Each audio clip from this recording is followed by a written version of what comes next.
Ajazz has been quite active in the recent times with their budget-focused amazing board, and this ranges from small compact keyboards to full-size keyboards. And today's keyboard is no exception to that, without any compromises to the quality or acoustic experience. So let's have a look at the Ajazz AK35I PRO V2 today.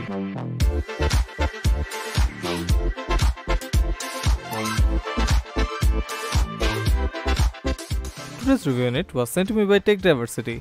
TechDiversity has been the prime keyboard importer of Bangladesh, along with mouse and other peripherals also. And they're also the official importer of Ajazz, Keychron and some other brands also. You can grab today's AK35i for only 8500 BDT from them. And now onto the video.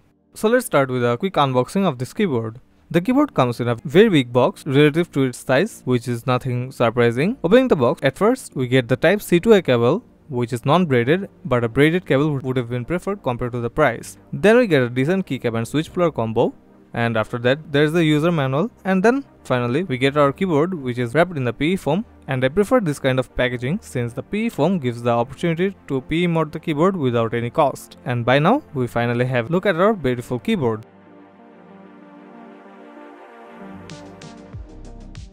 Now let's talk about the build quality of this keyboard. The keyboard is a full-sized 1800 layout with all the keys in it, including the number pad, which is quite sought for with the current trend of small keyboards and non-existence of full-size keyboard in the market. And additionally, there is a display and some media control along with the knob, which we are going to be talking about later. Speaking of the knob of this keyboard is made out of ABS plastic, and the material is a bit unusual since the other keyboards from Ajazz comes with an aluminium knob, but this might have been made for cutting down the price of this keyboard. And the keyboard is fully made out of ABS plastic and has slight flex to it, but not that much. Also, the inside of this keyboard also has low flex, even though being a gasket board, but it's for a reason which we are gonna be discussing later. And now the backside of the board, it has a very minimal look, and knocking on it gives a deep sound which indicates there is very little hollowness in it. In addition to the both sides, there are also two stages of feet, which is about 15 degrees or 10 degrees of elevation, and it makes the keyboard more comfortable for tapping.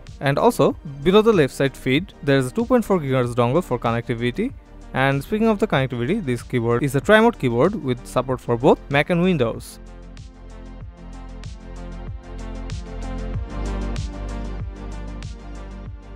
Now about the keycaps. The keycaps of this keyboard comes with a pretty good quality. The keycaps are made out of double-shot PBT keycaps, and being PBT plastic, the keycaps are pretty redundant in wearing out and becoming oily over long usage. Also, judging the profile of the keycaps, they may look like chair profile keycaps, but they're actually OEM profile keycaps with ever so slightly taller profile, and the thickness of these keycaps are around 1.6 mm, which overall makes the keycaps very good for deep sound profile. And not to mention, these keycaps are also non-shine through, which means you can't have the RGBs passing through these keycaps.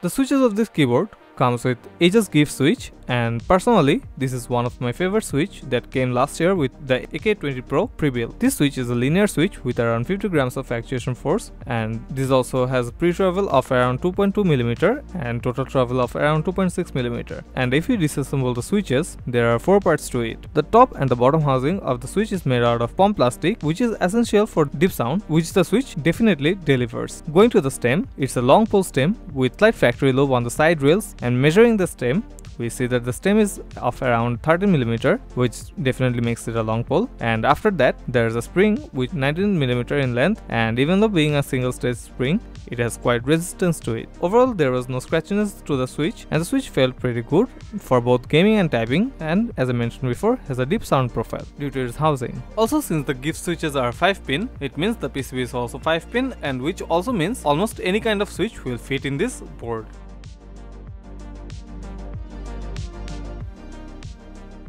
Going to the stabs of this keyboard is very well tuned, and the stabs are made out of POM plastic and is heavily factory looped, which you can see. This makes the stab feel pretty smooth, and not to mention there is no rattle to the stabs and they are pretty balanced so far. The housing is also tightly seated furthermore on the plate, and here's how the stab sounds.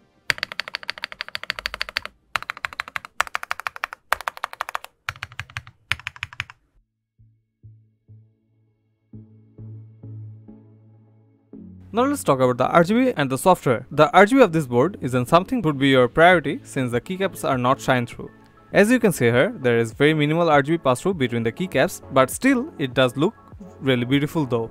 So to change the RGB modes, there are 3 options you have. One is onboard option, which by pressing Fn plus / key, you can change the RGB modes in several options. And with up and down key, you can control the brightness, and through left and right keys, you can change the RGB color. But this is a very inconvenient way of changing the RGB. For that, you have the option to control the RGB with the knob and the display. By pressing the function plus knob once, you will enter into the customization mode through the display. From here, you get the option to control over all the RGB modes and the brightness and everything of this keyboard. But since we are seeing that this keyboard has a very convenient display, why not we learn how to use this display in other works. To customize this display, we will need to get into the software, and the software of this AK35i is a pretty robust one. The first panel gives the complete customization over how we want to assign our keys with a function layer option. On the next panel, we have our macro control, and on the third panel, we have our RGB control panel, where you can control over the whole RGB thing with several modes and options. After that, there is the most important part of this software, the display control. From here, you can import your desired GIF of yours from the bottom tab and then select from what you have downloaded.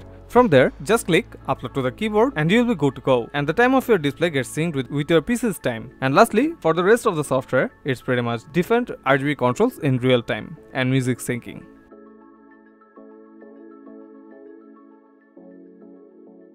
Now let's have a look at the internals of the board.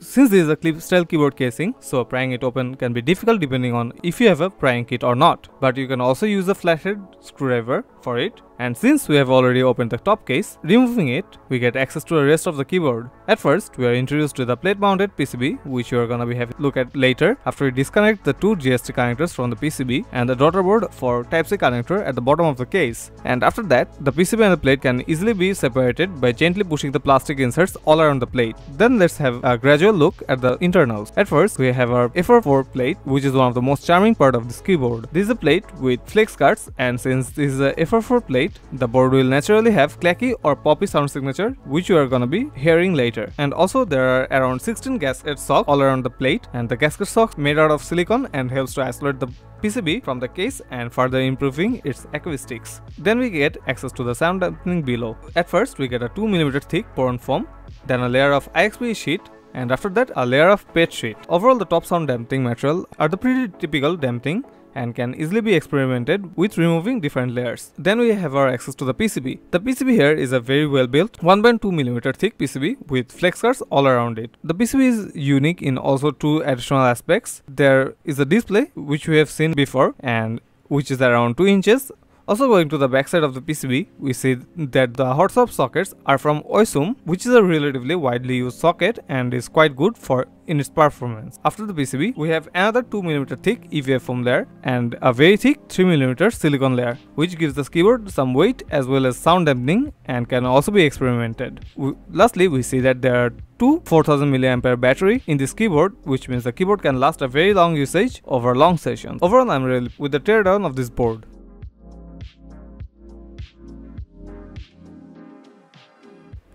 So what will be my verdict of this keyboard? So for the current budget keyboards in goes, there isn't much of a budget full-size 1800 layout in the market right now, and the disappearance of James Donkey RS 3.0 and nothing thereafter. So now this keyboard holds the absolute ideal spot for someone who wants to stay in the budget without breaking the bank and want the comfort in accessing all the keys. The keyboard has a very little flaw to talk about. The build quality along with the dampening is pretty good and probably the best you can achieve in this budget for such form factor. And since the keyboard comes with FR4 plate with the GIF switch, it gives a very unique poppy sound profile, and also the gasket keeps the keyboard in getting a more beautiful sound signature. Not to mention the display and knob is cherry on top with the media control. And this overall makes the keyboard almost like a jack of all trades in being such feature packed. In my opinion, the keyboard is a must buy if you are in the $80 price range.